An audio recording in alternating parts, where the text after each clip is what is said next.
Agora, a gente muda de assunto. Os diretores do Banco Central participam neste momento de uma coletiva de imprensa para detalhar as novas regras de movimentação de contas de clientes e o capital mínimo de instituições reguladas.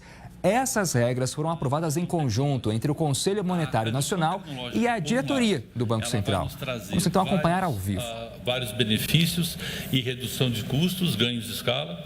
Por outro, ela traz novos riscos e novos custos para as instituições financeiras. Então, você tem que estar preparado, tanto, digamos assim, a gente tem que levar em consideração tanto o ganho quanto os novos custos e riscos que a evolução tecnológica está trazendo.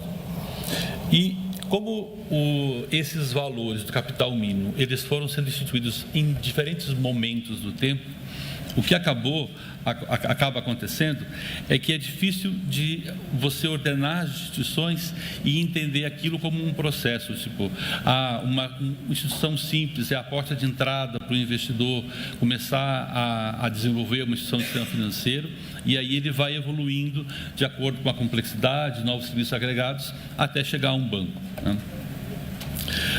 Isso, por um lado, essa visão de evolução não estava clara.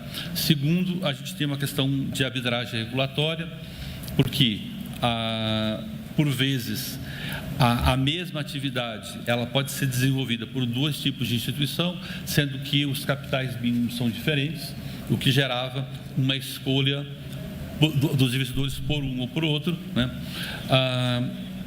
E, por fim, a gente tem uma discussão em relação à proporcionalidade da atividade permitida em relação ao capital requerido. Então, o que a gente vem trazendo é uma mudança nessa regra geral,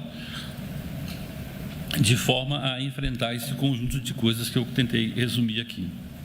Bom, a ideia, a primeira discussão importante é entender por que a gente necessita de capital mínimo. Então, o capital mínimo ele tem duas grandes funções.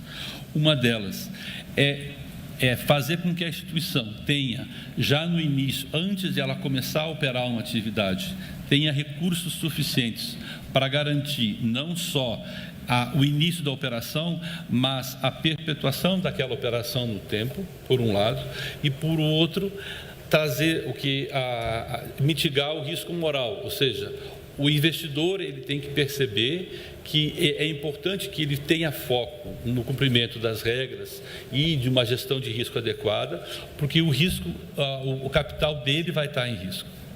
Então, o que a gente vai procurar aqui é fazer um equilíbrio dessas duas coisas, tá? Para isso, e como eu falei no começo, que a gente tem hoje vários tipos de instituição que podem fazer, de certa forma, coisas parecidas, fica difícil de a gente tratar o requerimento de capital por tipo de instituição. Então, o que a gente está propondo aqui é passar a considerar o tipo de atividade, ou seja, a mesma atividade, mesmo requerimento de capital, tá? E tem uma outra característica importante, porque imagina assim, uma financeira, ela tem lá um rol de atividades. Aquele capital que ela pagaria seria para todo aquele rol.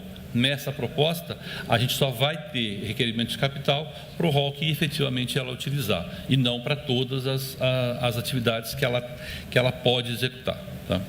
Com isso, o que a gente vai construir, aqui é uma forma esquemática do que a gente está discutindo, para a gente totalizar o capital mínimo, a gente já tem dois grandes blocos, né? Um é um bloco que trata dos custos iniciais, e aqui só para esclarecer, inicial não é no momento zero, mas é quando ele começa uma atividade. E esse custo está associado às atividades e número de atividades que essa instituição vem a desenvolver, e também aos tipos de serviço, principalmente serviços altamente tecnológicos que a instituição queira oferecer, tá? Esses são os custos iniciais, e aí, a partir daí, você vai ter três grandes blocos, que são os custos operacionais, que estão ligados às atividades básicas de uma instituição, e nós vamos separar isso em 4 grandes blocos, né? Se ele tem algum tipo de concessão, se ele trabalha com intermediação, executa custódia para terceiros, ou se ele tem alguma prestação de serviço. No bloco de investimentos, a gente tem dois grandes grupos. Existem instituições que têm restrição ao tipo de investimento que ela pode fazer e as demais elas são livres em relação ao que pode executar. Em relação à captação, a ideia aqui é distinguir que tipos de captação ela pode executar. Então, tu vai ter aquelas instituições, como um banco, que pode captar todo tipo de depósito. Tu tem um outro conjunto de instituições que pode captar tudo menos depósitos, tá?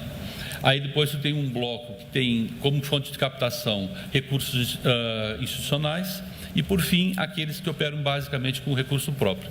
E com isso a gente vai fazendo uma gradação de risco moral e nessa gradação a gente vai reduzindo o capital conforme quanto menor for o risco moral associado. Muito bem, 10 horas e 18 minutos, nós estamos então acompanhando essa coletiva do Banco Central que passa com essas novas regras a mudar a metodologia de apuração do limite mínimo de capital social integralizado e de patrimônio líquido das instituições financeiras e outras instituições que são autorizadas a funcionar pelo Banco Central. Então, a mudança a partir de agora que mexe especificamente com o capital mínimo dessas instituições. Outras notícias a respeito disso você terá ao longo da programação.